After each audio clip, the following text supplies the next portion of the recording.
Copy, officer down, control 8400. We have multiple shots being fired. Officers are getting shot every day, and they're dying every day. My name is Richard Smith. I am the San Antonio Police Department Tactical Medic Programs Coordinator. When an officer is first on scene, even if there was an ambulance close by, EMS is not going to go into an unsafe environment. Research indicates that if we can get well-defined medical care with the proper interventions within the first 10 minutes, that person who's injured has a much higher level or higher chance of surviving those injuries. We put together an 8-hour curriculum, got it approved by the state for police officers in tactical first aid, self-aid buddy care. We were kind of tired of saying, if you had all this equipment, you can do all these great things.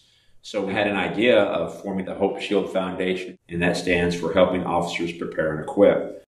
It's a nonprofit foundation, and our objective is to get enough funds to actually host a class for law enforcement officers, and he or she pays nothing to go to the class, and at the end of the class they receive this individual first aid kit, this IFAC kit, totally free, and now they can actually have the knowledge, but more importantly the tools to be successful in point of injury care. When an officer is first on the scene, EMS isn't there, whether it's himself, a brother or sister police officer, or even the public in an active shooting environment, or just when we're first on scene many times. The officer will not only have the knowledge to provide real medical care, real medical treatment, but now they'll have real medical interventions. So between the Hope Shield Foundation, the police department, and S.T.W. put on the best training that I've been able to put on with this tactical first aid since its inception. It's an 8-hour day. We'll start off, and for the first hour, it's all about preparing yourself for your worst day ever. As we teach them a March rapid trauma assessment, and we'll rotate them out into a skill setting. We break them into 5 groups. The 5 groups are defensive tactics, and Pete Hardy and his staff at STW take care of that for us. We're added a new component to their tactical medical training where we're doing Krav Maga defensive tactics as part of the cycle of training. And putting them under stress to use drills such as weapon retention. Krav Maga is the official defensive tactic system for the Israeli Defense Forces. It's a system that is used every day, and every day it's been proven to work, whether it's urban warfare, for law enforcement, and or on the battlefield.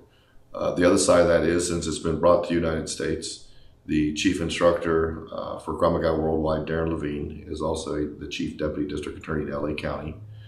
He has been for over 25 years, and his job is to prosecute violent crimes against police officers, and he has a 100% conviction rate. So being a district attorney and being the chief Krav Maga instructor, he is on the crime scene all the time. He interviews and processes crime scenes and criminals. So he is up to date on the type of things that the bad guys are doing, and so we train on the techniques to defeat whatever it is that they may be using against our police officers. We'll do a lift, drags, and carries station. We'll do a march assessment station. We'll do a tourniquet application station, and we'll do a general wound management station to include penetrating trauma and transitional hemorrhage. When we complete our station rotations, then we go into what we call our round-robin final training exercise rotations. We will use stress inoculation training, basically get their heart rate elevated, get them a little tunnel vision in working, and get them breathing hard. And then we'll put them in an environment with force-on-force training using UTM rounds provided by STW. They'll have to go in, clear an environment, engage a target, shoot a target, and then if they find a downed officer or civilian, then they'll have to do the proper assessments and treatments. In the second scenario, they may or may not engage a target. They may or may not have a downed officer. But bottom line is they're going to have to use good, solid law enforcement tactics. When they're done with that scenario, without any breaks, we rotate the group of 2 to the lift, drags, and carries gauntlet, if you will. There they'll have a fully kitted up dummy that they'll have to negotiate through an obstacle course.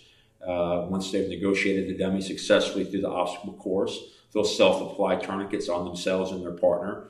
They'll continue the obstacle course until such time that they'll come to a scenario where they'll have to utilize their UTM weapon system and engage a target, a headshot, and a chest shot successfully. Medical equipment is perishable. It has an expiration date.